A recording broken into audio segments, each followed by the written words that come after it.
today I'm going to be showing you how I make one of the most used mixes in my house. It is our whole wheat, whole grain, only 5 ingredient pancake mix. And we also use it to make waffles and crepes at times. It's just sort of, you mix it a little differently, and I'll go over all of that in a little bit. But first of all, let's go ahead and talk about what you put into it. All right, so in this, all you need is 6 cups of whole wheat pastry flour, a 1/4 cup of ground flaxseed, a 1/4 cup of organic sugar, 3 tablespoons of baking powder, and 3/4 teaspoons of salt. And all you have to do is get those in a bowl and mix it.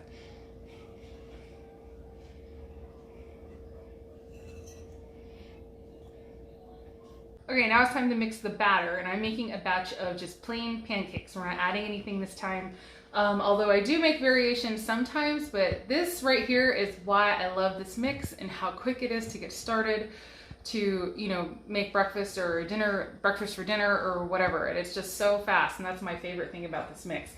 And just as a quick note, before you start actually making your mix, or your batter, I guess I should say, go ahead and preheat your stove, your pan, whatever, if you're gonna use a nonstick pan.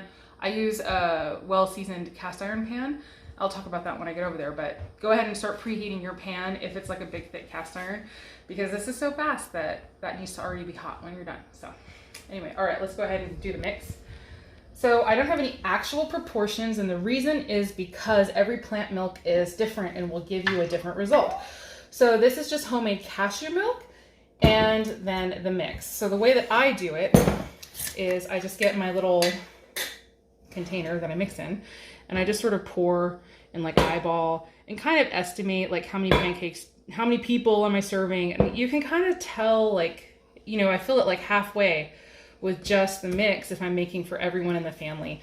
And then sometimes I use, you know, just as little as a 1/4 cup. If I'm just making a few pancakes for my daughter. So this is just such a great thing. You can vary the proportions very easily depending on how much you're going to make. So I'm just making some test pancakes to show you guys how it works. So we're not making very many right now, but what I do too is then I just sort of pour the milk in and eyeball it, and I'll show you exactly the consistency I'm looking for. I am looking for a, like, you know, somewhat pourable consistency, but not super thin and runny. I would want it runnier for waffles, but pancakes, I want it just a little thicker. So I'm sort of trying to get some of the lumps out.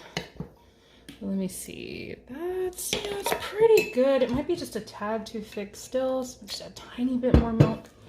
And then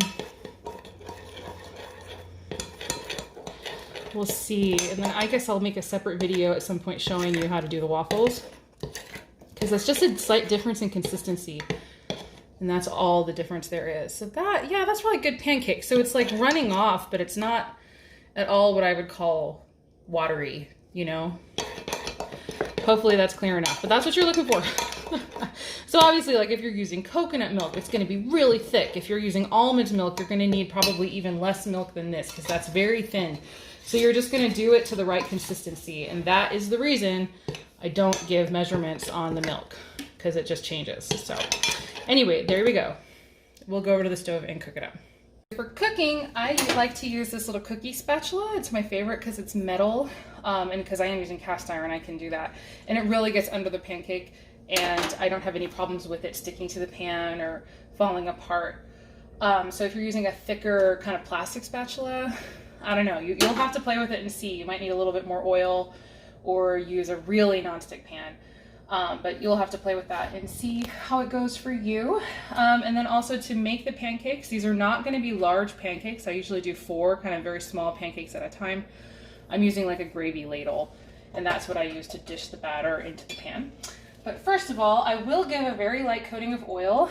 And if you are 100% avoiding oil for health reasons, preventing reversing heart disease, like the Esselstyn program, then obviously you would be using a nonstick pan and not doing any oil. But this is just like a very light brush just to keep the pancakes from sticking. And also because I don't like using the spray oils because for one, it gets everywhere. And another thing, it's very wasteful to me. That canister is like something you just have to throw out as soon as you're done. So this is, I think, less wasteful in the long run, and it still works just as well. So here we're gonna get some pancake batter in the pan, just kind of a little at a time.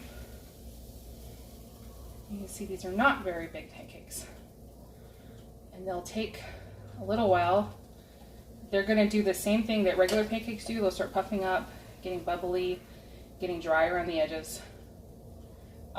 These are a little flatter, I guess, because the batter is kind of thin. If you wanted some thick pancakes, then just make the batter thicker. But I don't like pancakes that are kind of not quite cooked in the middle. I know some people really do like that. That is not my thing. That's why I purposefully make them kind of thin, so they cook all the way through. Also, what you're looking for is to be cooking over a low enough heat that you are cooking the pancakes all the way through without it actually burning. So especially for the vegan pancakes, it's really important to be using kind of a lower heat and letting them cook longer rather than a higher heat. You'd use like a kind of a higher heat, I guess, if you were making like a crepe, but for this, you want a lower heat. And so we're sort of sitting, actually that one looks pretty much ready to flip. Hopefully it actually is, and I don't like flip it and it's not even cooked. But yeah, here I'll do it with my left hand. Oh, look at how perfect. It's like perfect. Okay. And like, yay, my son is here helping me film. Isn't it great? He's doing such a great job. My other son is watching my daughter. So that one is not quite cooked through all the way. I like for it to be more even, but we're just sort of going a little bit for time. But you see how simple and how easy this process is. And it's just like the best ever. So yeah, that one I'm definitely gonna flip again. But that is the process, and you just see how beautifully that works. Okay, so I am cooking the second batch of pancakes now, and that's all that this small amount of batter made. It made 8 kind of small pancakes, which is great. Like if you're making, again, only for like 1 or 2 people, and so again, it's just great. It's great. Just make some mix. It's great. But let's go ahead and talk some variations really fast, because one of the most popular variations in our house is oatmeal raisin pancakes, and I'll quickly tell you how to make those. Sorry, I'm flipping pancakes now. But basically what you do is you get your mix and go ahead and put as much mix as you want into your cup. And then again, this is all eyeballing because that's how I do things. But if you want to get, you know, really exact and measure, and that's where your comfort zone is, go ahead and measure. But I would say add about half as much rolled oats as dry pancake mix. So if you use a cup of pancake mix, use about a half cup of rolled oats. And then use about a quarter as much raisins. And so that would be for a cup of pancake mix, like a quarter cup of raisins. And then go ahead and do the same exact thing with the milk, get it to the right consistency. And then with the oats, they'll start soaking up and make it a little thicker. So you might have to play with it just a bit, but it works basically exactly the same. I also like to throw in maybe a half to a teaspoon of cinnamon in a batch like that. And so it's like cinnamon oatmeal raisin pancakes, and they're absolutely delicious. And it's a way to get a little bit more nutrition into the pancake, especially if the pancake is going to be the only thing that you're having for your meal or your breakfast or whatever. I also have tossed in a scoop of like Sun Warrior protein powder or like some sort of flavored thing. Again, like if this is a really fast thing we're throwing together, rushing out the door, if you're only making a few, it really doesn't take long at all. And then that way you're getting even more nutrition in, and you can do like pumpkin seeds, hemp seeds, you can do all kinds of stuff. Just add stuff to the mix and make your own very nutritious, delicious pancakes. And then yes, there will be a waffle video, and I'll show you how to make the waffles. But other than that, I think we're all done, and thank you so much for watching. And if you want more content like this, please let me know. And yeah, the waffle video, and I got some other mixed videos planned that I'm gonna bring to you, so hopefully you really liked it. As always, I hope the rest of your day is good and your life stays wonderful. Thank you so much for watching. Bye. Hey, popping back on really fast to let you know, I am working on a gluten-free version, a whole foods gluten-free version that doesn't use any starches or anything like that. So once that's done, I will definitely share it with you guys. And that's all. For real this time. See you later. Bye.